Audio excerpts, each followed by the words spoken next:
Boa noite. Bom, hoje eu fiz uma viagem ao passado, ontem e hoje, que me emocionou muito, né?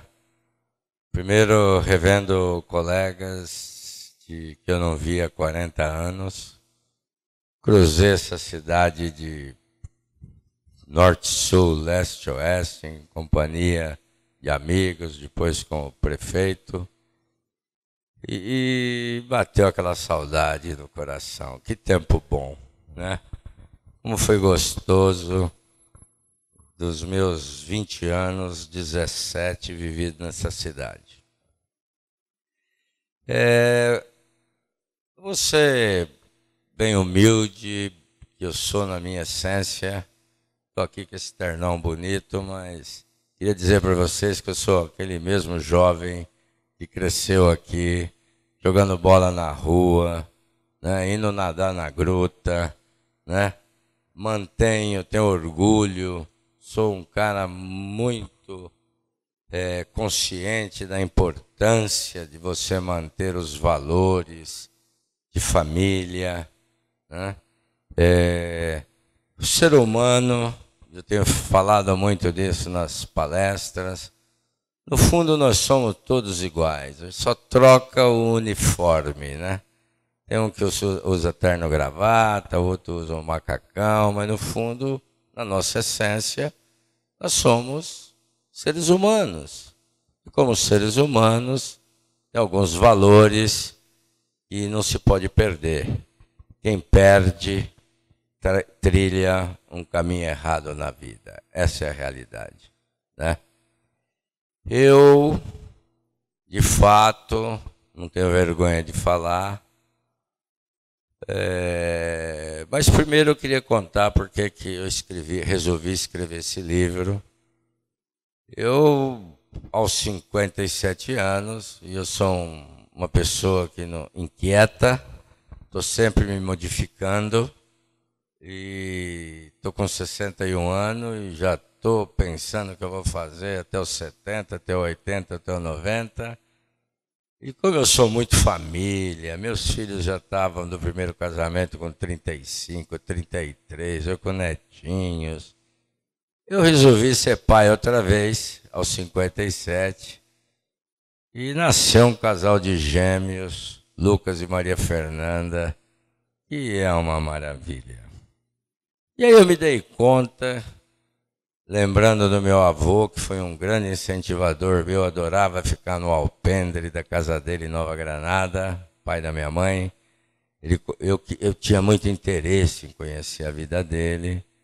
E de repente eu me dei conta que, infelizmente, hoje, e é uma história é um comportamento que eu fico muito triste, na segunda e na terceira geração, apagam-se histórias de vidas, né? Muitas pessoas hoje, os jovens principalmente, eles nem sabem quem foram os avós, quem era o irmão do avô, onde morou, né? Isso já na terceira geração, na segunda, né? E aí eu olhei para aqueles dois filhos e falei, não, a minha história não vai se apagar. Eu vou escrever um livro para deixar para os meus filhos. Escrevi o livro, foi o primeiro livro, gostei muito, percebi que eu tinha um dom, pelo menos, de retratar ali escrevendo, não tive ajuda de nenhum jornalista ou editor. Escrevi o livro e falei, tá pronto, eu vou imprimir uns 50 exemplares aí numa gráfica digital, vou dar para os meus filhos mais velhos, para que quando o Lucas e a Maria Fernanda tiverem uns 18 anos, estatisticamente, né, com 61 eu poderia não estar aqui, e que eu queria deixar registrado a história de vida do pai, que eu muito me orgulho. E aí eu dei para alguns amigos ler lá o que eu tinha escrito, e o próprio dono da editora Abril, que leu, Ele falou, não, você tem que imprimir e botar à venda, e faz questão de fazer o prefácio do livro, foi feito por ele, porque seu livro tem uma série de ensinamentos que os jovens de hoje precisam, né, saber que é possível, sim, ser bem-sucedido. E não importa a origem, não importa a classe social, né? O que importa é você ter sonhos, ter definido claramente, né? Quando e onde você quer estar ao longo da sua vida, né? E esses sonhos, eles têm que ser desenhados quando você já é um jovem, né? E eu tinha esse hábito por influência do meu avô, e eu já tinha meus sonhos, né? Então, é um fato, eu em Mirassol, logo aos 3 anos, infelizmente meu pai ficou alcoólatra, e até os 8 anos, que foi quando eu comecei a trabalhar, não tinha bolsa família naquela época, mas tinha mas tinha bolsa parente, né? Toda semana aparecia um tio na minha casa trazendo um pacotinho de arroz, feijão, açúcar. E é verdade isso, né? Eu tenho uma prima aqui, olha, que fazia uns 30 anos que eu não via. Ela conhece essa história. Mas eu não tenho recordação das coisas tristes do passado. Eu tenho o hábito de guardar as coisas boas, né? Eu deleto mesmo as ruins e guardo as boas. E não tenho nenhuma tristeza dos 3 até os 8. Estou contando rapidamente para depois entrar aqui naqueles detalhes do que eu considero que são pequenos macetes e segredos para qualquer um virar uma pessoa de sucesso. Sucesso de um é diferente do sucesso do outro, mas não deixa de ser sucesso. Dos 3 até os 8, morando aqui em Mirassol, era aquele moleque sapeca, jogava bola na rua, areia, ia no campo de futebol, trepava no eucalipto. Varava até em circo, não tem vergonha de falar. Vinha lá o Circo Aires Júnior, lá perto do Tupã. Varava, não tinha dinheiro, eu queria assistir, varava mesmo, de badalona, quer dizer, era Peralta, não nego, confesso aqui para vocês. Mas era assim, no bom sentido. Aos 8, não, aos 8 eu comecei a ter uma noção clara de que se eu não começasse a trabalhar, eu não ia chegar em lugar nenhum. E aí me ocorreu de que talvez eu pudesse ganhar um dinheirinho, e eu faço uma vírgula aqui, um ponto, e digo assim: em todas as profissões que o Luiz Carlos leu e está no meu livro, eu sempre colhi um aprendizado que foi muito útil para me chegar onde eu cheguei. Eu sou um cara que eu tenho um jeitão assim meio comercial, eu defendo minhas ideias. Isso acho que eu já aprendi logo aos 8 anos, quando eu ia. Falei, como é que eu vou ganhar dinheiro nessa cidade aqui, pô, com 8 anos de idade? Eu ia lá na banca do Zé Baiano, não sei se ele está aqui, se já chegou, ele disse que iria vir. Eu tinha uma cesta de vime, eu comprava 30 maçãs ali por 1 cruzeiro, que na época, e na estação de trem de Mirassol, quando o trem parava, se eu estou certo, eu tinha um que parava às 11, outro às 5, eu vendia por 2, comprava por 1 e vendia por 2, né? Já era o suficiente para minhas primeiras necessidades. E aí você paga, né? Está aí o Cido Vila, que lembra dessa infância, né? desde pequenininho, eu comecei, fui crescendo, 8 anos, 9, 10, tive que assumir bastante compromisso de família, porque meu pai já não exercia a profissão de barbeiro, e ele foi um bom barbeiro aqui em Mirassol, com frequência por causa do alcoolismo. E aqui, para encurtar a história, até os 14 anos, quando eu... Tá abaixo? Ou tá muito... Tá difícil? Tá dando para ouvir? Tá. Bom, então até os 14 anos, realmente, nessa cidade de Mirassol, vocês são mirassolenses, vocês lembram?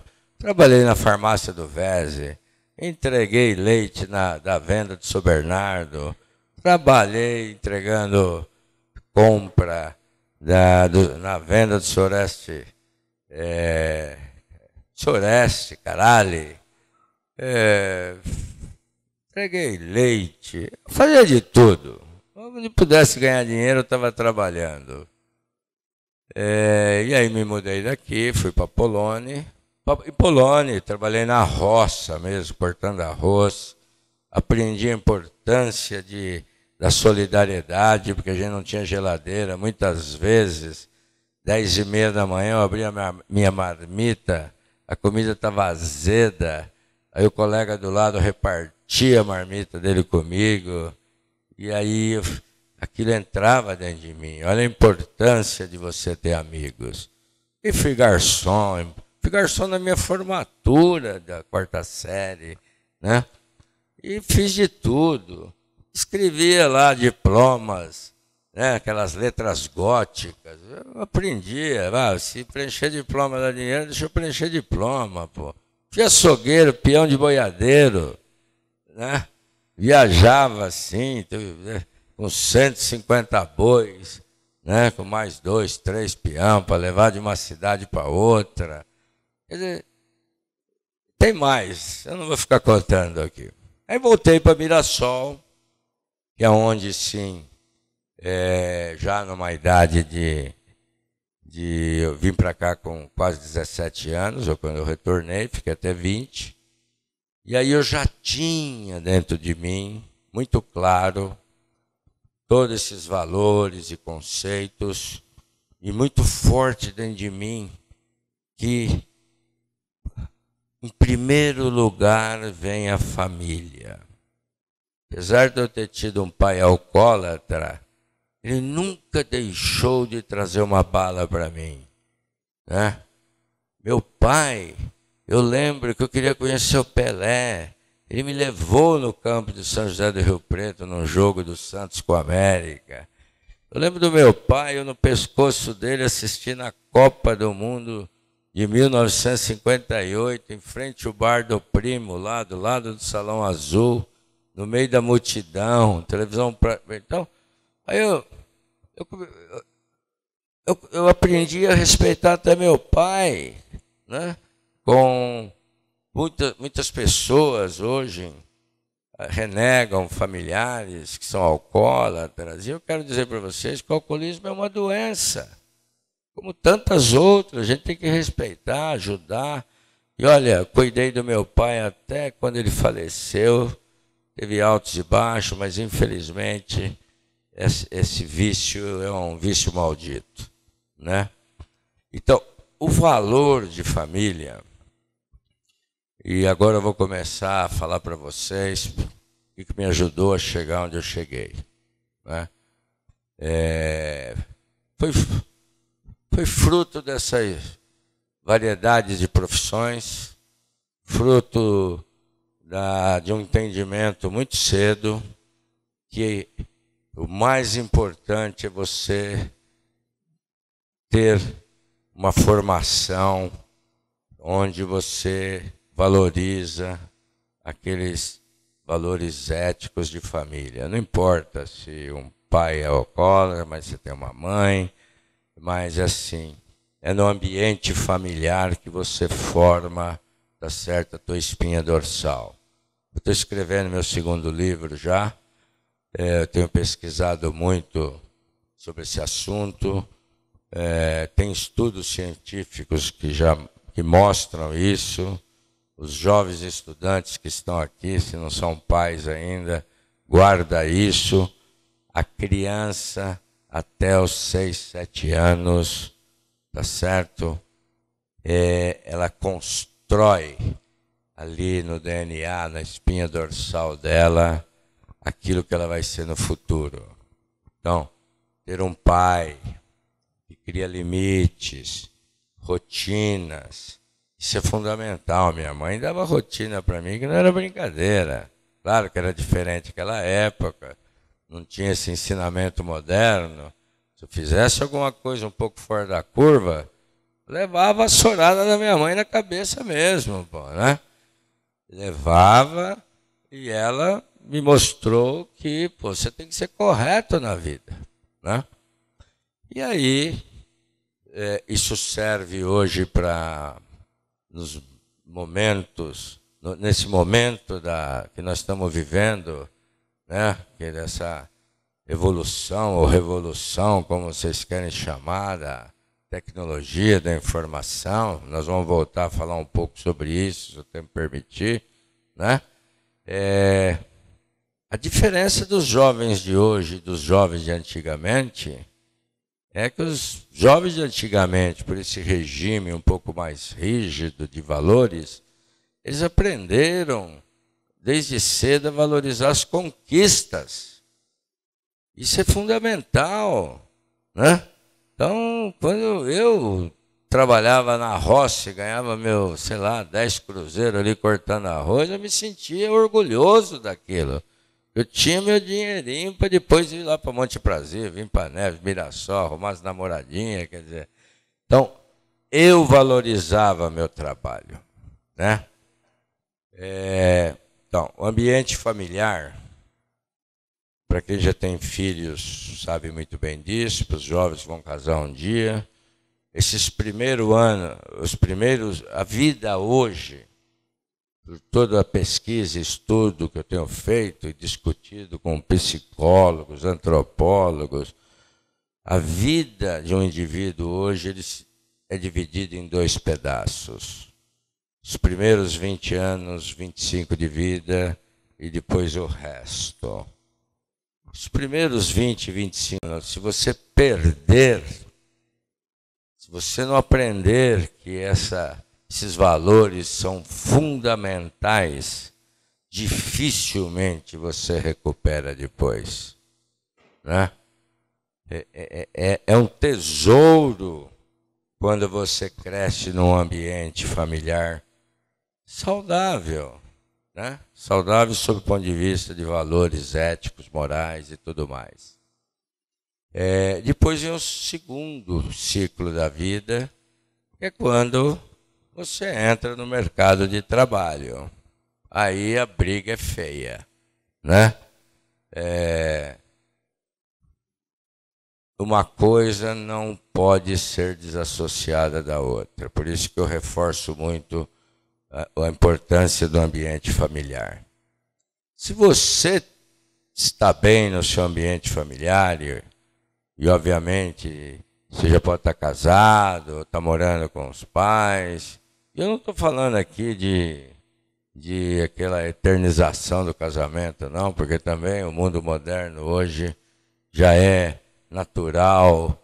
Você casa, de repente não dá certo, casa outra vez. Eu estou falando da relação de pai e mãe com filhos, né? Que hoje se comete muito erro. Antigamente não, você tinha uma escola pública muito boa, né? Não tinha tantos perigos de segurança. Então, a própria escola te ensinava, né? Com muito mais qualidade do que hoje. Mas a escola, ela não educa, ela ensina. Quem educa são os pais. E hoje, na sociedade moderna, que as mulheres ganharam os direitos de trabalhar, e é necessário trabalhar mesmo, Os casais hoje, de manhã, é uma correria. Bom, né? Quem vai levar o filho na escola? É você ou eu? Não, então vai lá, faz maquiagem, troca de roupa. Um dia um leva, outro busca. E o filho fica o dia inteiro na escola, mas com um sistema hoje educacional no Brasil, infelizmente, muito pobre. E os pais acham que eles estão sendo educados na escola. Não, eles estão sendo ensinados, né? Mas de uma forma muito precária. Não se compara o ensino público hoje com o que era antigamente. E os pais cometem um erro achando que os filhos estão sendo educados. É impossível, quem educa são os pais. Se põe um filho numa escola que tem 100 crianças, não tem 100 pais e mães ali. Tem 20 cuidadores, né? E aí a criança de hoje já começa a não ter muito apego àquele, né, que eu chamo de limite. Ele não sabe valorizar a conquista, porque os pais também hoje cometem erros, isso é um fato, certo? O filho chora, compra uma boneca. O filho quer um tênis, papai corre comprar, né? A sociedade moderna encurtou muito esse período que é necessário para você formar, né, vamos dizer assim, um modelo de um cidadão, que vai brigar mesmo por um futuro melhor. Os jovens hoje encurtaram tudo, né? Com a maioria, né, da classe hoje média. Jovens hoje de 14, 15 anos já foi para Disney uma vez, duas vezes, já conhece sexo, já usa as melhores roupas, né? Tem internet, iPhone, iPad, tudo bancado pelo papai e a mamãe. Trabalhar? Não, nem se fala, né? Antigamente não era possível trabalhar aos 8, 10 anos. Aí vem uma lei que diz é só depois de 16, quer dizer, atrapalha um pouco mais ainda, né? Então é difícil criar filhos hoje, né? É muito mais difícil do que no passado. Por outro lado, o jovem de hoje, ele tem uma quantidade de informação hoje, e se ele soubesse usar esse conhecimento de forma correta, e aí a fusão deste conhecimento com uma boa formação familiar, isso vira um tesouro na hora de vocês buscarem, né, principalmente os estudantes, um sucesso na vida profissional. E raramente você vê essa combinação das duas coisas, né? Porque não é fácil, né? A internet, ela veio para ser bem utilizada. Mas a internet também traz um risco muito grande, principalmente os pais mais permissivos, e eu sou a favor de, quando já tem 4, 5 anos, porque os coleguinhas da escola já sabem brincar num iPad, né? Num joguinhos, mas tem que ser assim, é 1 hora por dia. Mas o problema é que essa 1 hora vira 2 horas, vira 3 horas, e quando tem 16 anos, passa 10, 12 horas na internet. E aí, esse jovem comete um erro, que assim, ele perde outra coisa fundamental para o sucesso da carreira dele. Ele não aprende a se relacionar com as pessoas, né? Aquele olho no olho, o debate, né? O debate construtivo. Ele é um expert em frente ao computador. No computador, o jardim dele é mais florido do que o jardim do outro sempre. Até a foto que ele põe lá no Facebook é de 5, 10 anos atrás, vai ficar mais bonitinho. Até os mais coroa faz a mesma coisa, né? O que acontece? Esse jovem, ele se individualiza a um ponto, né? E que o mais aquele prazer que o papai e a mamãe dá de chorou, ganha boneca, compra o tênis, vai para Disney, vai não sei o que lá. O pai passa uma mensagem para esse filho de que ele é um ser super especial, né? Essa geração Y hoje, né? Se algum estudante aqui discordar, ficar bravo comigo, pode ficar, porque eu aceito crítica. Mas, no fundo, eu não estou generalizando, eu estou falando principalmente na cidade grande, lá em São Paulo, e eu estou acostumado a lidar com jovens. Tenho 2.500 funcionários que eu dirijo, e eu adoro ensinar jovens. Tem uns que não pegam no tranco nem a pau, não tem jeito. Ele entra numa organização e diz, pô, mas inconscientemente eu aprendi que eu sou, né, o suprassumo da inteligência, eu sou super especial. Ele tem objetivos dele, pessoal. Ele não sabe lidar com o objetivo da organização que ele vai trabalhar, né? E numa empresa grande hoje, ou mesmo aqui em Mirassol, eu tenho certeza, tá certo? Você não coleciona amigos, você coleciona colegas. Colegas são competitivos, todos são super especiais, né? Então, quando você entra numa organização, você comete 2 erros. Um é que você esquece o objetivo do dono da empresa, que é o lucro, e aquele lucro é só trabalho de equipe. Ninguém sozinho consegue atender o desejo do acionista, que é quem manda, né? E ele fica competindo ali com o colega do lado, né? Eu tenho funcionários, né, que, assim, entrou na Abril para trabalhar, eu fui tutor, depois de 2 meses, aí eu gosto de tomar chá. Sabe aqueles pacotinhos que tem um barbantinho? Mas aqui a gente só tem cafezinho. Ele pediu demissão, pô. Esse cara tá louco, né? Não, mas eu só trabalho, não tem chazinho. Bom, então você vai trabalhar não na Abril, vai nas lajes volterranas, eu falo, né? E aí demite mesmo. Então esse negócio que de 2 em 2 anos, jovem hoje, troca de emprego mesmo, é moda.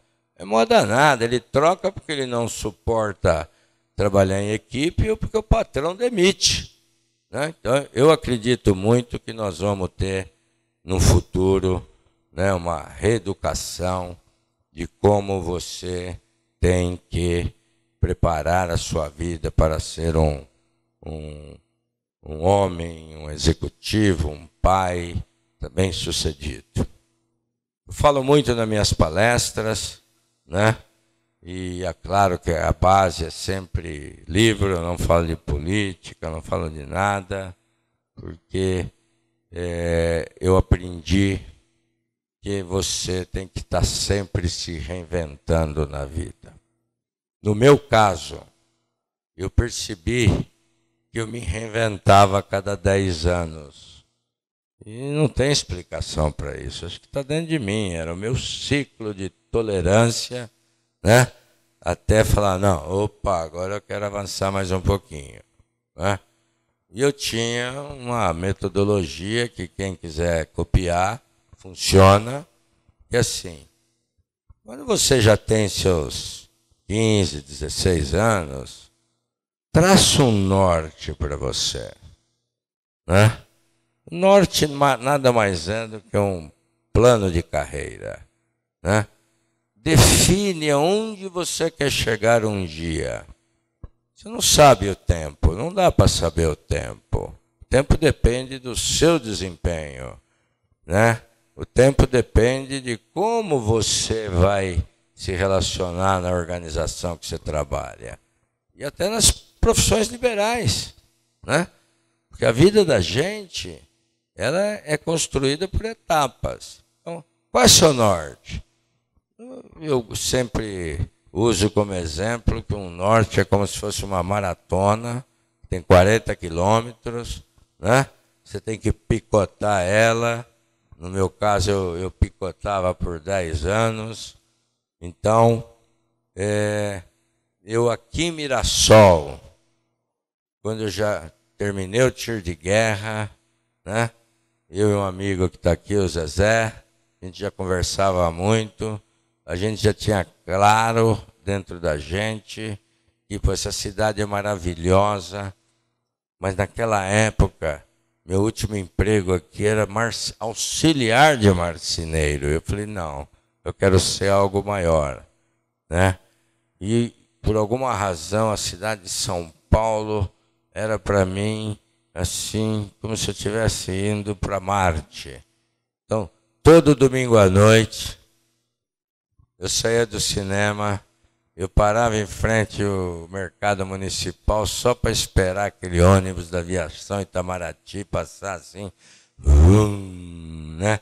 Escrito São Paulo. Aquilo eu ficava louco. Louco. Não, é lá. Então eu já estava definindo meus primeiros 10 quilômetros, né? E com isso, quando você define, você se impõe um exercício de reflexão que é necessário para todos. Qualquer situação, você tem sempre que se dar um tempo, você tem sempre que respirar um novo oxigênio e dizer como foi, né? Aquele primeiro pedaço e para onde agora eu vou, né? Tem gente, no meu período era de 10 em 10 anos, portanto, claro, hoje eu estou numa posição privilegiada, mas foi um trabalho, não tem almoço grátis. Eu trabalho há 50 anos, né? Demorei uns 20 para chegar a começar a ocupar a posição de comando, né? Comandando pessoas. E aí vem, hoje lá no tiro de guerra que eu fui visitar, recebi lá uma homenagem muito bonita, me veio à mente assim, puxa, acho que foi aqui que eu aprendi a comandar, né? Porque tinha na época 150 recrutas e 3 cabos, e eu fiz questão, queria ser cabo, eu fui cabo. Então, inconscientemente, ele nascia dentro de mim, né? Um desejo de comandar equipes, né? Ser líder.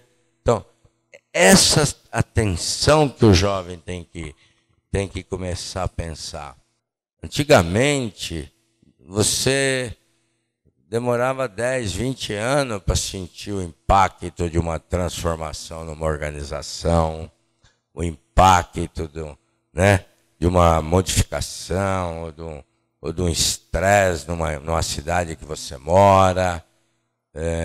Então, hoje não, hoje as coisas acontecem com velocidades, né, supersônicas, eu falo, né? Do ponto de vista tecnológico, nossa, você compra o iPhone 5, 2 meses depois vem a Microsoft e fala que vai sair a 6. Você vai, puta, podia estar com 2 ainda. Não, mas aqueles desejo de consumir, de estar sempre, né? Que eu brinco, o meu jardim é mais florido que o seu, imagina, que eu vou estar aí, meus amigos do Facebook com o iPhone velho, e o outro com o iPhone 6. Aí vem o papai e compra. Está estragando o filho. Você entendeu?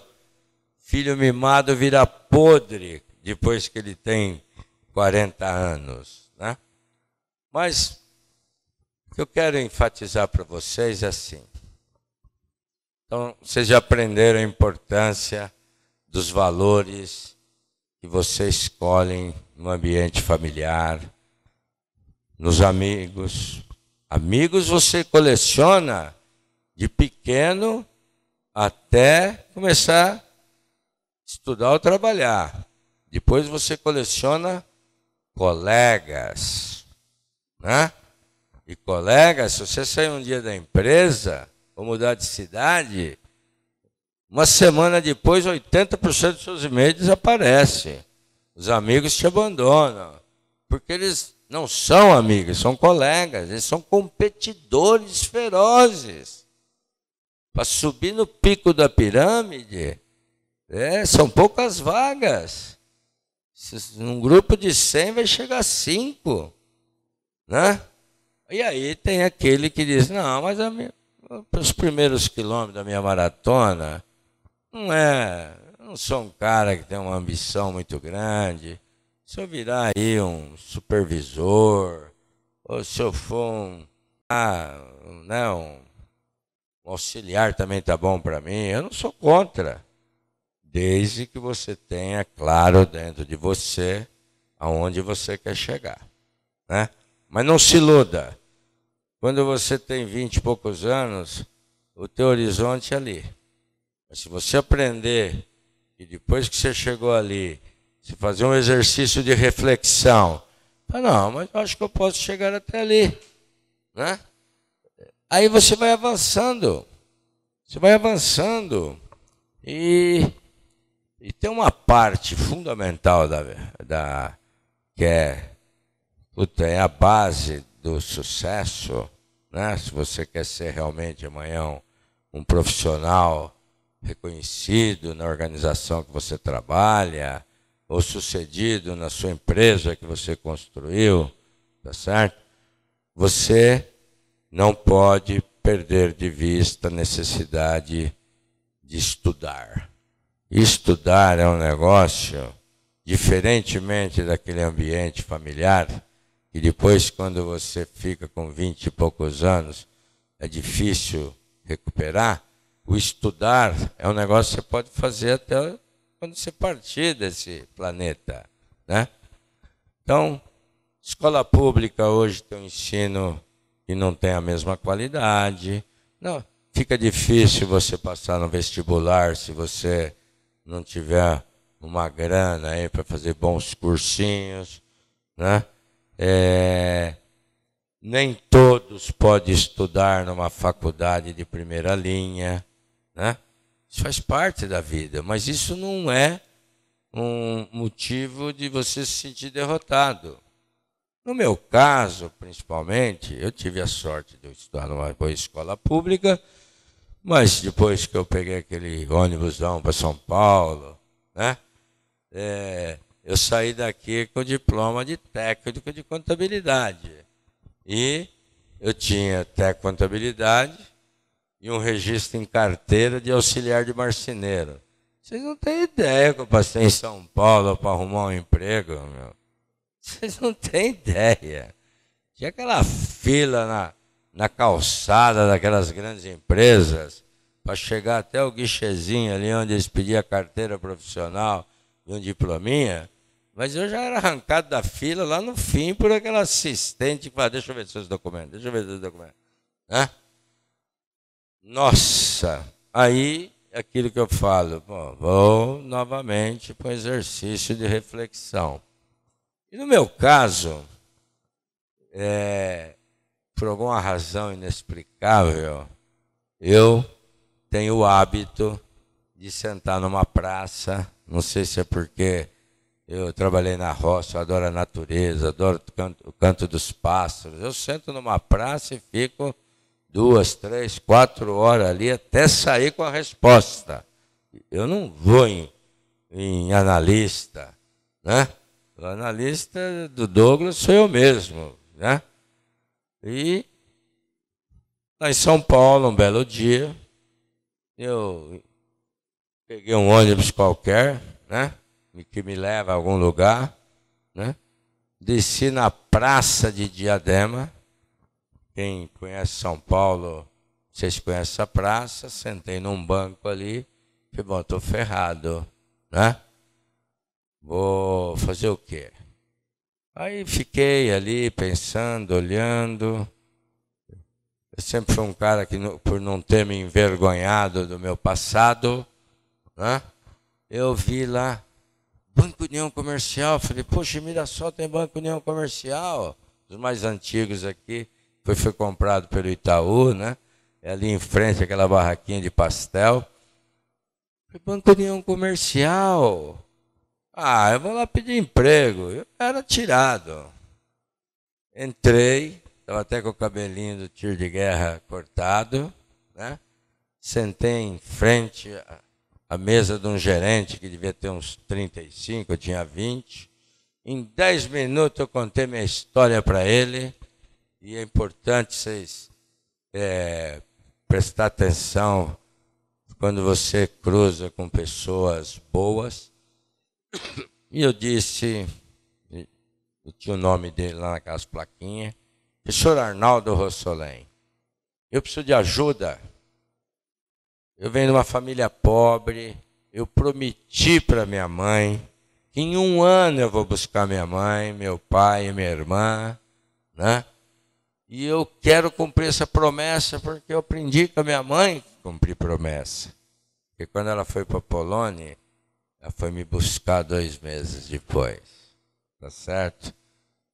E aquele jovem gerente olhou para mim assim e só falou uma coisa: eu sei o que você está passando. Puxou um cartãozinho, escreveu no berço: caro amigo Mário, o portador deste cartão é meu amigo.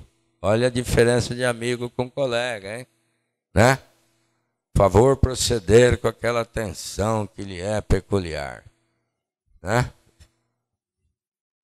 E ligou e disse: olha, amanhã vai um jovem aí chamado Douglas, pô, receba ele, ele está te levando um cartãozinho.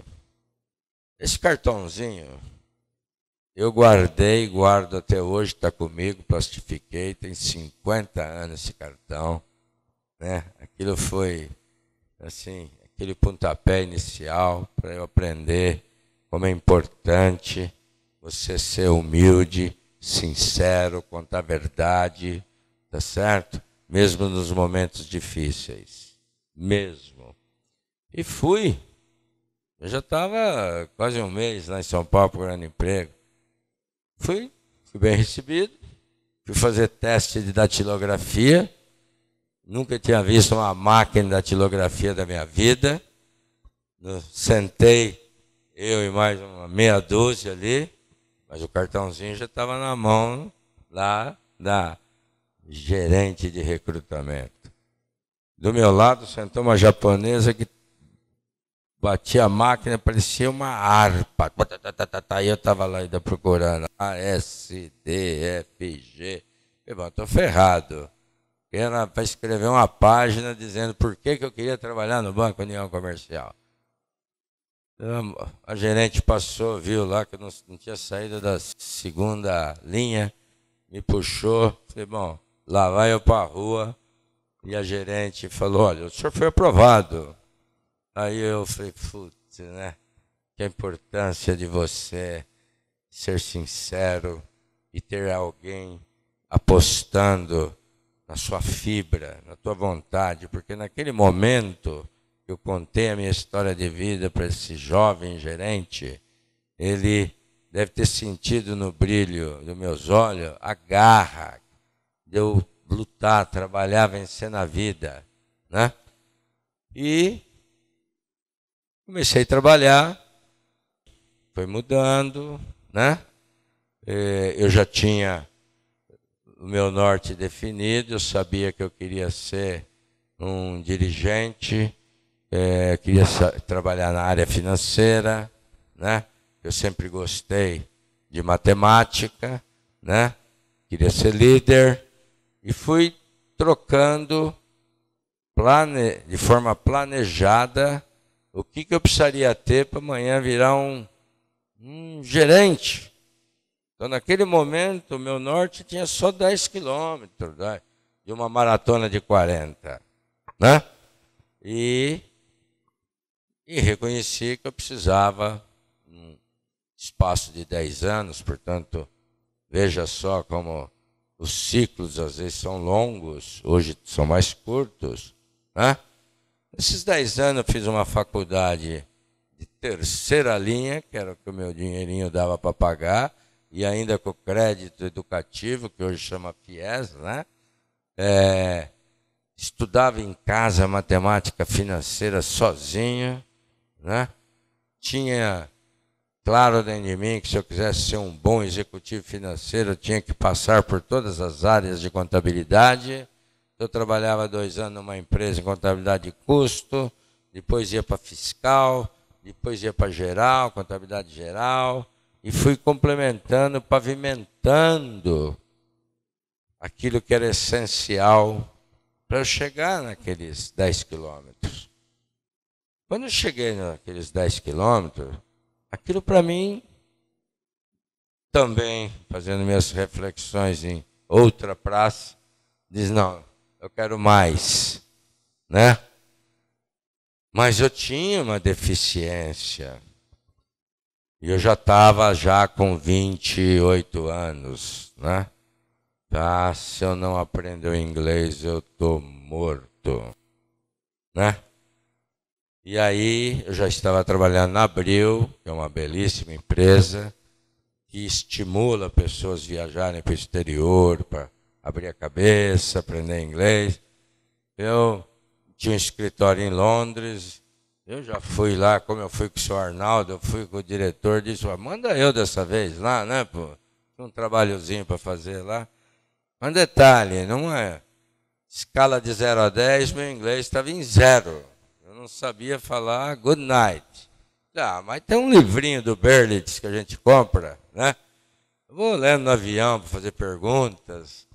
E, pô, eu me viro lá em Londres, pô, né? Eu vou aprender inglês, olha, né? A inocência. Fico ali 10 dias, né? Já volto, né? Ah, aquele maldito livrinho lá te ensina você perguntar, mas ele não te ensina a ouvir o que o cara fala. Bom, um dia lá eu falei, bom, ferrou, acabou, né? Aí eu aprendi uma coisa genial, né? A criatividade, né? Depois eu vou falar sobre a vantagem de você, a importância do medo, tá certo? Eu disse, o único jeito de eu viver nessa cidade aqui, eu vou cruzá-la de cabo a rabo, igual eu fiz hoje em Mirassol, é se eu virar mudo. E olha, quem aqui um dia passar por isso, viajar para o exterior, vira mudo. Mudo é bem tratado em qualquer país do mundo. Eu chegava em restaurante, o garçom não vinha nem com o menu, ele já vinha com um prato pronto para ver se era aquele que eu queria. Tá certo? Em Londres, você pega um ônibus, não é igual aqui. Mirassol, o prefeito falou hoje que é R$1, preço fixo. Em Londres, você paga pelo trajeto que você anda. Então, compra o guia, sobe, você quer descer em tal lugar, ali é um preço, mais para frente é outro preço, né? Se aperta, ele para, o motorista fala, blá, blá, blá, blá, quanto custou esse negócio? Então eu já saía com 10 notas de 10 libras, eu sabia que 10 libras pagava qualquer trajetinho. Eu voltava para o hotel com o bolso com 5 quilos de moedas, você entendeu? E aí eu tomei consciência de que se eu não aprendesse o inglês, eu não ia nunca chegar nos próximos, né, no quilômetro 20, vamos dizer assim. Voltei aos 28 anos, estudava todo dia de manhã, numa escola que chama CELEP, acordava às 5 horas da manhã, porque eu morava em Osasco e a escola era em São Paulo. Aí fiz uma outra coisa, eu disse, pô, vou fazer um intercâmbio. Eu já tinha filhos. Fui morar com uma família americana. Não tive medo, né? Morei com a família americana, igual os jovens hoje fazem intercâmbio, que é uma delícia. E aí já voltei com uma base muito maior, né? E aí fui evoluindo, o inglês deixou de ser um problema na minha carreira. Mas ainda eu tinha uma deficiência, minha universidade, eu tinha feito uma de 3ª categoria. Aí eu fui fazer especialização na USP, em finanças, na GV, e aos 47 anos, olha, 10 anos depois, outra vez, Eu fui estudar em Harvard. Então eu saí e cheguei em Harvard, que é o sonho da maioria das pessoas estudarem. E aí eu me complementei do ponto de vista acadêmico, né? E somado aos valores que eu recebi dos meus pais e o meu plano, que era muito bem definido. Naquele momento eu já sabia onde eu queria chegar. E aí hoje, quando eu olho para trás, eu falo, não foi tão difícil, né? Então, o que eu quero passar para vocês? Que é muito importante. Vocês têm que aprender, estou falando vocês, mas está um monte de amigos aqui da minha idade, né? Mais para os estudantes. Desde quando a gente nasce até quando a gente parte desse plano, a gente lida com sentimentos. O medo e a alegria são sentimentos, né? Só que a alegria é gostosa, né? Você fica bem. O medo ele tem um perigo.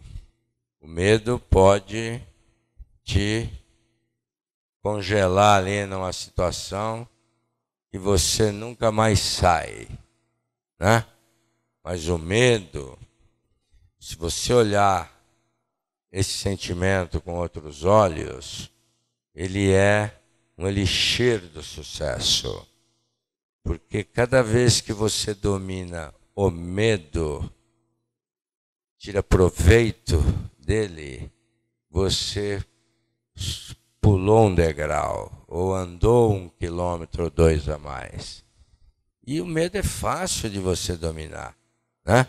Quando você é criancinha, você tem medo de cair de bicicleta, você fica mocinho, você tem medo de arrumar uma namorada ou um namorado que de repente não correspondem, e vai trocando só, né, o formato, o tamanho, se é um medo pequenininho, maior, mas é um fato, tem estudos que demonstram isso, né?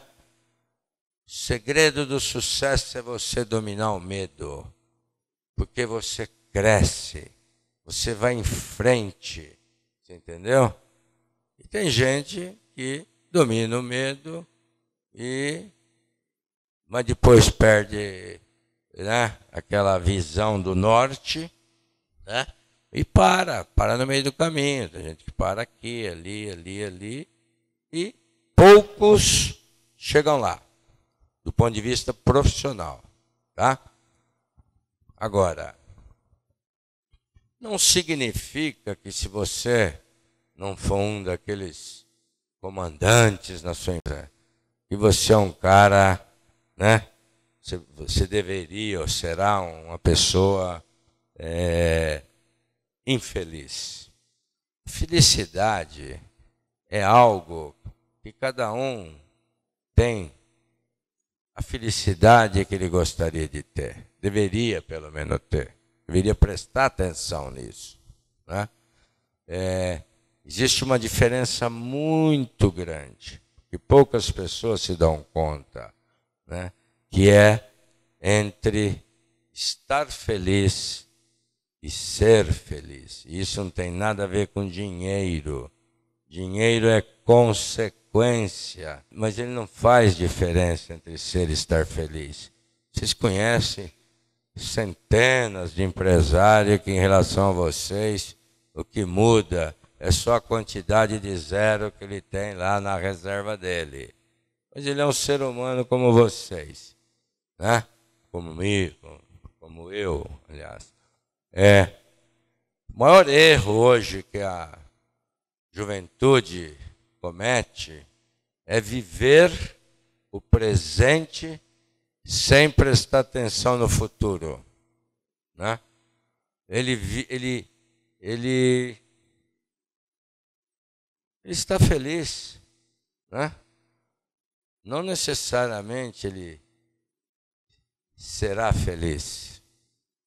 Porque ele está feliz, olha, hoje é quinta-feira, amanhã é o último dia de aula, né? Sábado a gente vai viajar, vamos acampar, vamos, fazer um churrasco, vamos pescar. Ele vive aquele momento de estar feliz. Aí a semana que vem, começa outra vez a rotina, ele já fica meio triste, parece que as coisas não estão boas. Por quê? Porque isso é um problema de comportamento por não ter uma visão clara de onde ele quer chegar. É diferente de ser feliz. Ser é estar sempre feliz. É aceitar os problemas, enfrentar os problemas. Quem sabe conduzir a vida dele dessa forma, ele será sempre feliz. Ele não precisa ser rico, ele pode ser feliz. Tem milionário, que é infeliz.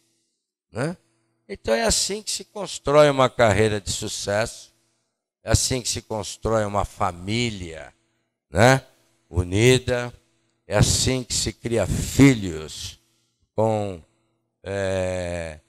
aquele amor que você precisa dar. No meu caso, então, só para encerrar, e depois se alguém tiver dúvida, quiser fazer pergunta, eu hoje sou, e há muito tempo, eu sou extremamente feliz, em todos os aspectos. Primeiro, porque eu não perdi as minhas raízes. Hoje eu estou com esse uniforme aqui, mas amanhã eu ponho uma bermuda, tiro na segunda, se for o caso. Eu gosto de comer arroz, feijão, ovo, quiabo, tá certo? Eu sou extremamente feliz, realizado. Todo o meu norte eu consegui segui-lo e ser bem-sucedido. Obviamente, fiz alguns desvios e todos têm que fazer mesmo, tá certo? E eu estou aqui hoje, não é para ganhar dinheiro. Fiz o livro para deixar como talvez um legado para vocês, jovens. E na minha 7ª década, eu estou novamente redefinindo o meu norte. E tenho esperança de na 8ª, na 9ª também redefinir. Eu, nessa 7ª década que começou, o ano passado, fiz aquela reflexão novamente, resolvi escrever um livro, resolvi ser blogueiro profissional. Tem um blog aí, quem quiser entrar, é o www.douglasduran.com.br. Lá eu ensino outra coisa. Lá eu ensino ser cidadão. Lá eu ensino se revoltar contra as coisas ruins que estão passando no Brasil. Neste livro, ensinamento. E hoje também virei um colunista de uma revista semanal. Olha, um financeiro virou um colunista.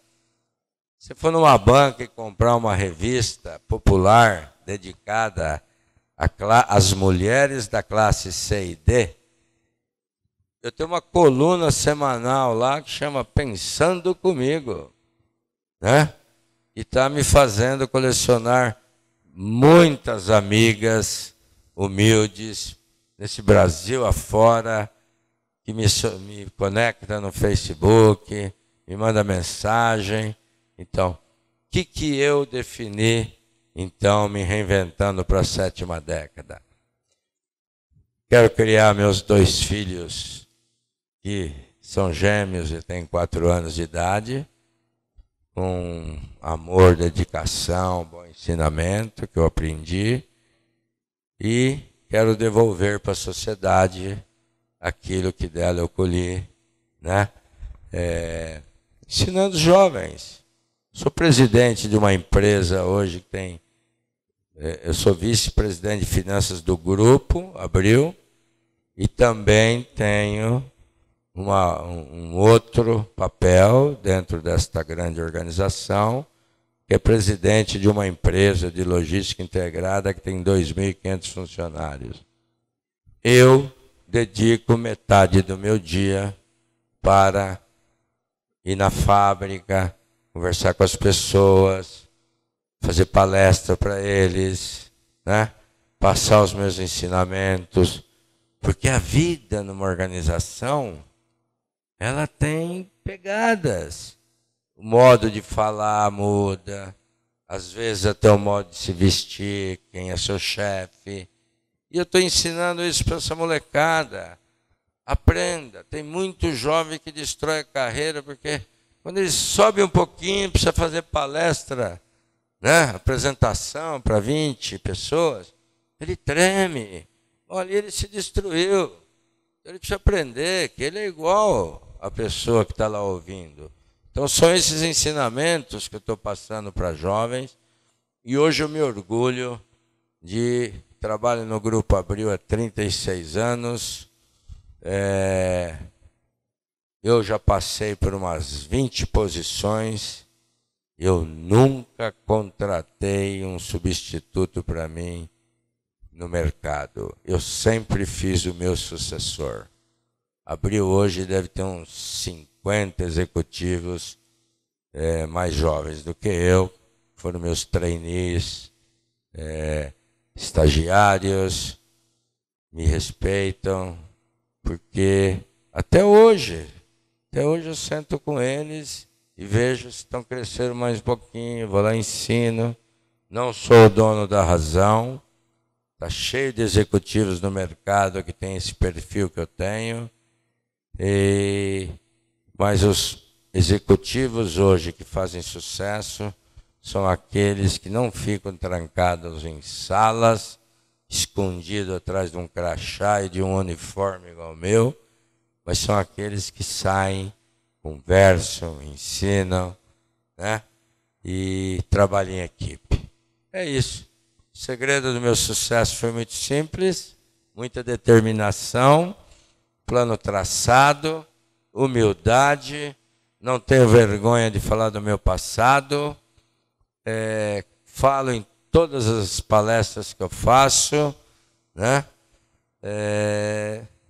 E estou aqui num novo ciclo.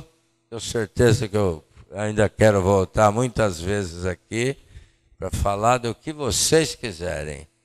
A vida, graças a Deus, me deu um conhecimento muito amplo, né? E se quiser vir aqui conversar de política, trabalho, da roça, cidade interior, de tudo, eu falo, né? Eu leio tudo que aparece na minha frente. E agora estou escrevendo meu segundo livro, com mais calma, porque ele é mais complexo. Vai chamar Quem Tem Medo do Futuro. Eu quero fazer essa abordagem de como lidar com medo.